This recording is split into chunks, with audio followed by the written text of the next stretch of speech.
Well, hello, retro computing enthusiasts. Mike here. Welcome back to my channel, and welcome to another retro computing find of the week. And what do we have this week? It is our lovely new Morrow Designs Micro Decision 2 CPM computer over here.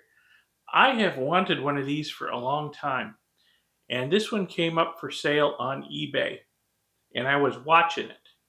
I was watching it closely, and for some reason, nobody was interested in it. I don't know why.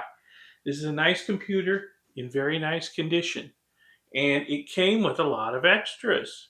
It came with a box full of the original system disks and application software, and I'll give you a little bit more detail on what's in there in a bit. It came with a spare motherboard. I mean, really, you've never heard of such a thing. Buy a computer, get a spare motherboard. That's crazy. And I thought the seller's starting price for his auction was quite reasonable. I was, ready to jump in. I was going to wait till the end like I normally do. I'm an auction sniper. I don't start bidding until the very end. But, he also had a make offer button on his auction there. And it was coming down to the last few hours of the auction, and nobody was bidding. And I was, quite surprised. Given the very reasonable low starting bid he had on there, nobody seemed to be interested. So rather than wait out the auction, I just shot him an offer like 25 bucks less than his starting bid. And he took it almost immediately. He took it. And, now I have this wonderful Morrow Designs Micro Decision 2 CPM computer over here with a Z84 with a 4 megahertz Z80 processor in it and dual floppy drives. Ooh, state of the art in the early 80s. Let me tell you, this was hot stuff. This competed directly with the IBM PC, the original 5150 when it came out. And this actually kind of had a shot at competing in the marketplace because it was one third the price and a little bit smaller and lighter. So, yeah, unfortunately, well, you know how history went. Eventually, the PC won out. But yeah, and let me give you a look at what else came with this. Not only did I get the system disks and the computer and the spare motherboard, I got all the manuals for this thing. And boy, did I get a stack of manuals. Yes, so check this out. All this came, I got it all for under $200. This is crazy. This is the deal of a lifetime on a retro computer. And not only did it come with these manuals, it came with all this software, except I don't think I have Personal Perl. I'll look through the discs again when I get a chance, but I don't think Personal Perl's in there, but I have all this other stuff. And yeah, very neat, very neat. Oh, and I don't know, if you watch all my channels, you might recognize the bookends. I made those over on my Lapidary channel. I'll put a link to the Lapidary channel in the upper right if you're at all interested in the lapidary arts, rock hounding, rock hunting, cutting rocks, polishing rocks, that sort of thing. Anyway, back to business here. So yeah, I got all this stuff along with the computer, the software, and the spare motherboard. So here's a close-up look at the spare motherboard that came with it. It'll be interesting to see if the one in the computer is the same as this one. Like I said, there were two different models. They were supposedly functionally equivalent, but the layouts were completely different. So we'll see what's inside the box here in a bit. So I would normally do like an unboxing, unpacking, setup, and testing video on something like this, but I was so excited to get it. I just tore it out of the packaging, set it up, hooked it up, and tried it out. Well, does it work? Well, let's see if it works. Let me flip the old switch. Oh, something's coming up on the terminal program over here on my laptop. What does that say?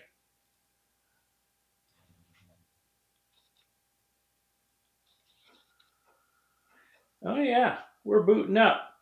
Now, I did have a couple problems.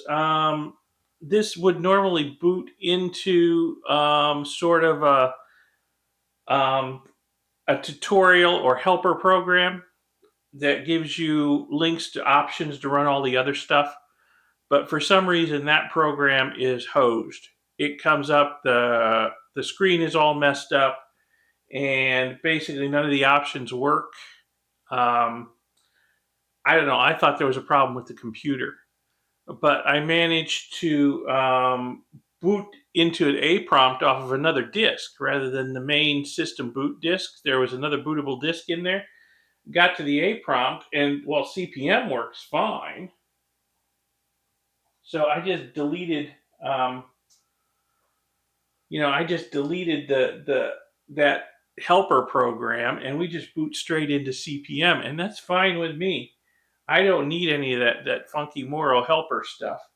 And maybe I'll get that working in the future. But hey, this thing works great. It's fantastic. I can't find anything wrong with it other than that initial issue with the helper program. So yeah, I mean,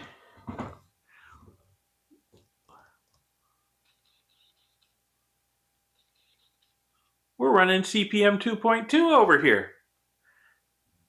So it's working perfectly. I love it. This is very nostalgic. This takes me back to high school. Let me tell you, back in 1982, we had a bunch of Heath H89s in our computer class in high school, all running CPM 2.2 on them. And yeah, that was some hot stuff back then. And both drives work. I can go look at the B drive.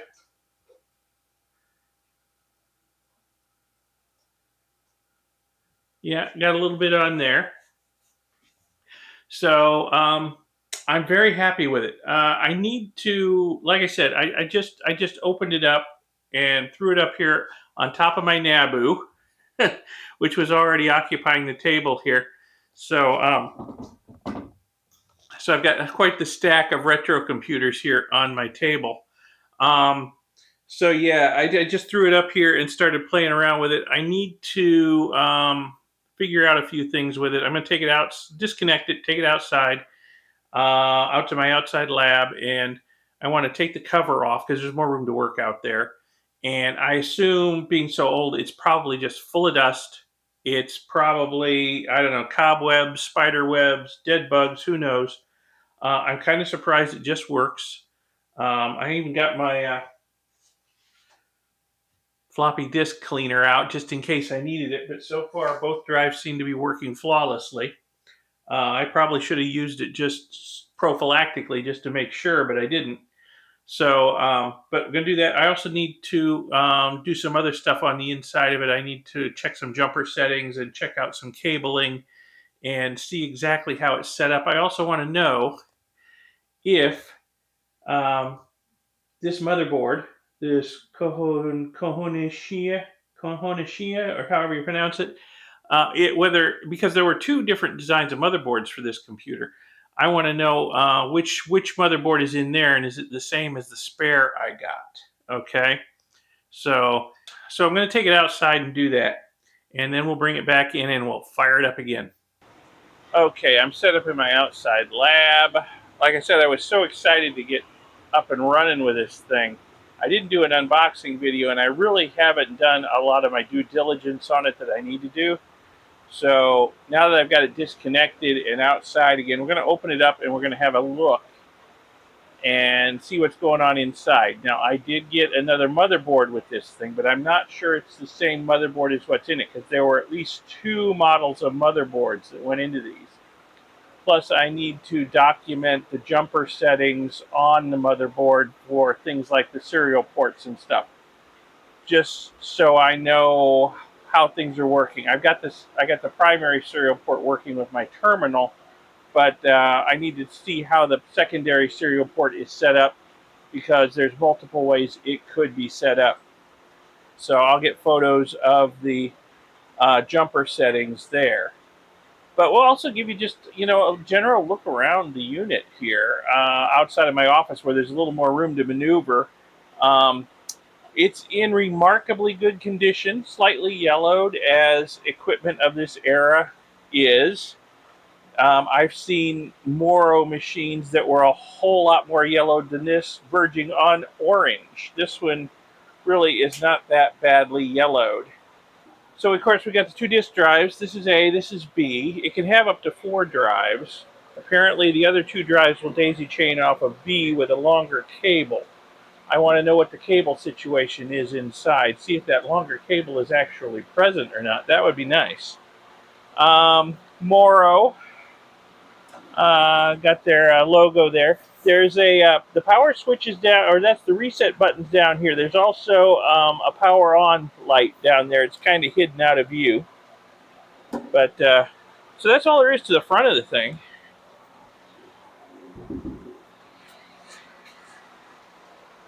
Yeah, there's not that much going on the back either. Power switch, power cord connector, um, plate with a handwritten serial number. The expansion connector. We got the printer modem serial port and the terminal serial port. This is the one I really need to document the way the switches are set on it, because I might need this port too in the future, as well as the terminal port. I want to look around inside, so we're going to take the cover off here in a little bit. Not only take pictures of the jumper settings for this and anything else interesting in there, figure out exactly which motherboard I have. I don't hear a fan running. Now, I don't know if this had a fan. It might just have passive cooling. It doesn't seem to get very warm, even if it's been running for hours on end. But I just want to make sure that there's not a fan in there that's not running like it's supposed to be. Also, we'll see how dusty it is on the inside. I may get my air compressor out and blow the dust out of it. We'll see. But if it's passively cooled, that probably means there's not a lot of dust in there if it doesn't have a fan pulling crud through. So let's see if we can get this case off and get a look inside.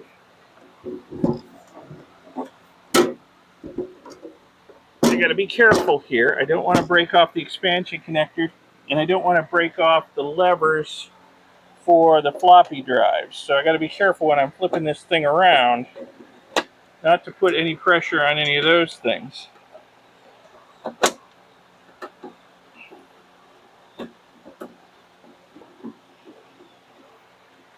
Okay.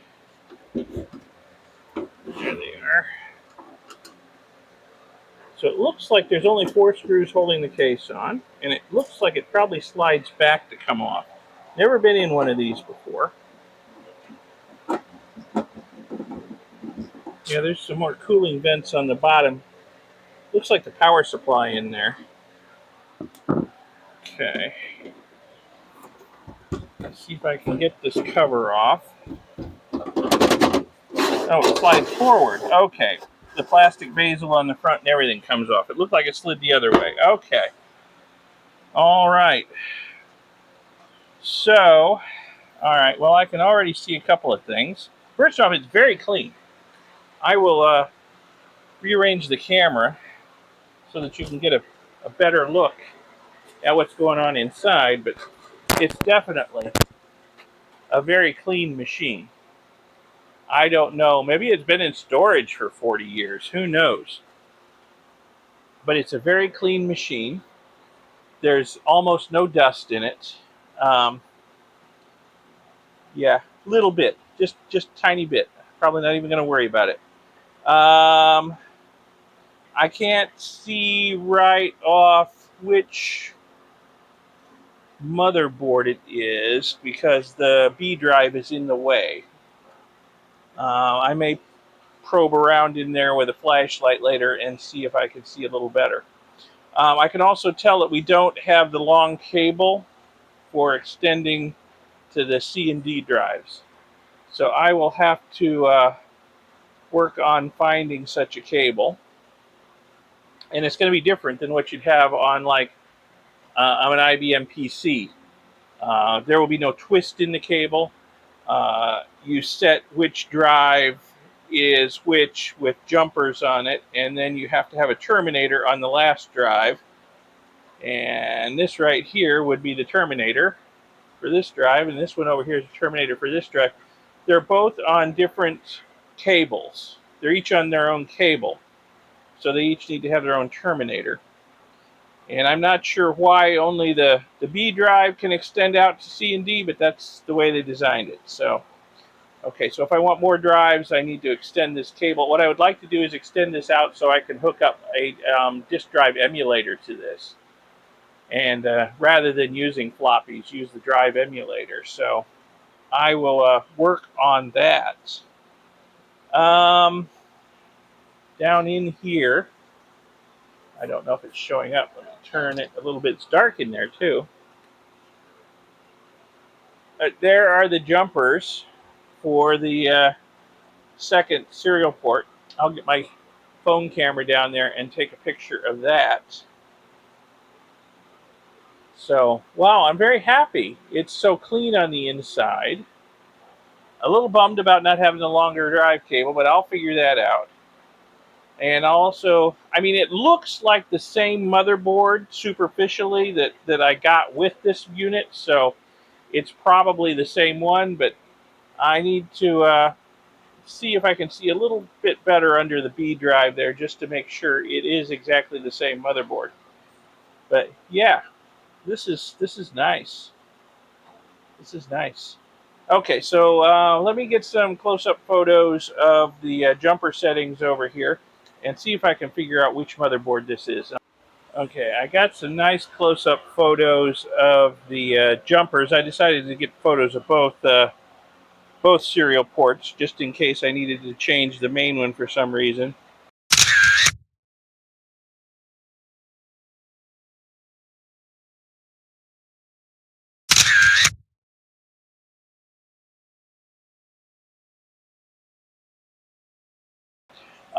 And looking around down in here, just if I remove the jump or the cable for the B drive, I can just see the Koichina label in there. So yeah, or silk screening. So this is the same motherboard as the one that came with it as a spare. So I've got two motherboards. Not sure why I got a spare one. The seller didn't say. It's a nice bonus. Don't know if it works. That might be a good thing to determine in the future. But okay, I think I figured out everything I need to know. It's not dusty enough to worry about trying to clean it out. I'm just going to leave it alone. I'm going to put the case back on it and take it back inside and get back to work with it because I still got a lot to do. I need to figure out how to transfer files to and from it. I also need to figure out whether I can configure any of my older IBM PC compatibles to read and write disks that are compatible with this thing.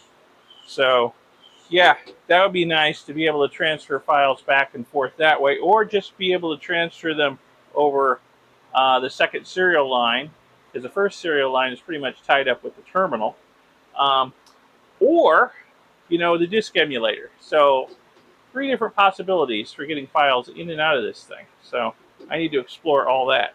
So let me put the screws back in the case. We'll get this back inside and we'll get back to work with it.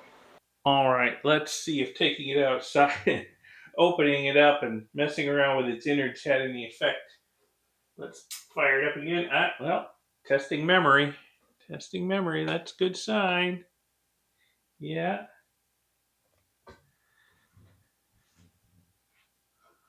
It's booting up. Okay, good. Okay. Whew, no issues. All right. So, oh, I'm so happy. There's a bit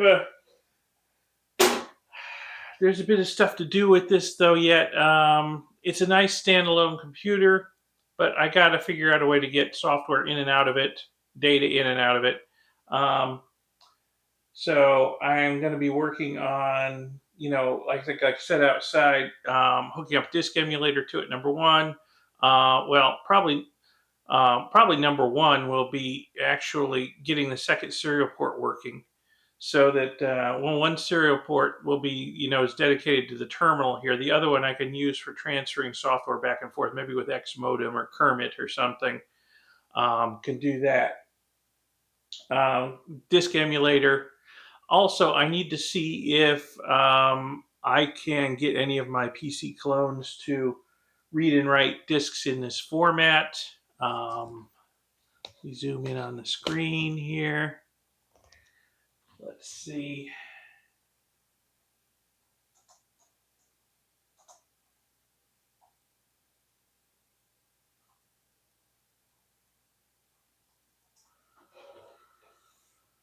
Ah, wrote it wrong.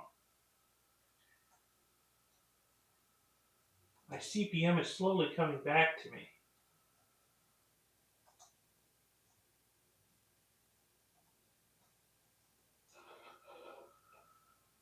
Yeah, so there we go. It's 190K apparently.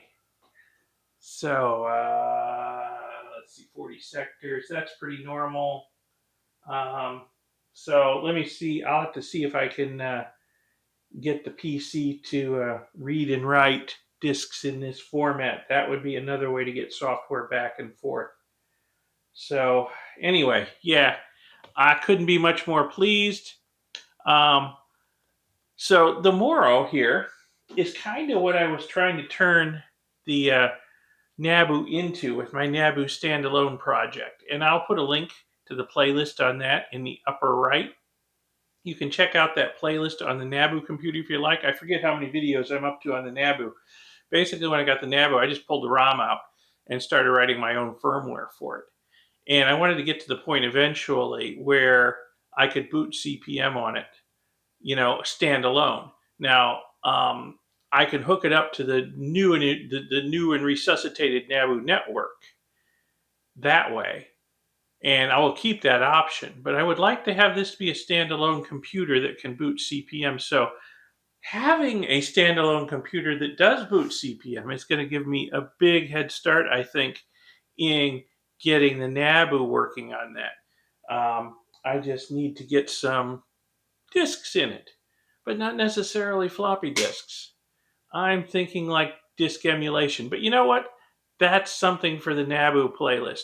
This story is about the Morrow, and I couldn't be happier to have the Morrow. This is a really great computer. I'm having a lot of fun with it, playing around with CPM again after all these years, and this is probably my best yet retro computer acquisition, and certainly my best and favorite retro computer find of the week. So I couldn't be any happier with this computer. If you guys are happy with this video, give it a like, give it a thumbs up, and subscribe to see my future retro computing electronics videos. And check out my other two channels, Omega Geek 64, where I actually render down old electronics that aren't any good and get their gold and silver out of them, and then Mike's Lapidarian Fossils, where I do all of my rock hounding, rock tumbling, rock cutting, fossil collecting, and whatnot. So check those out. So please like, subscribe, and comment there too. I'd appreciate it, and I'll see you in the next video. Thanks a lot for watching this one. Bye.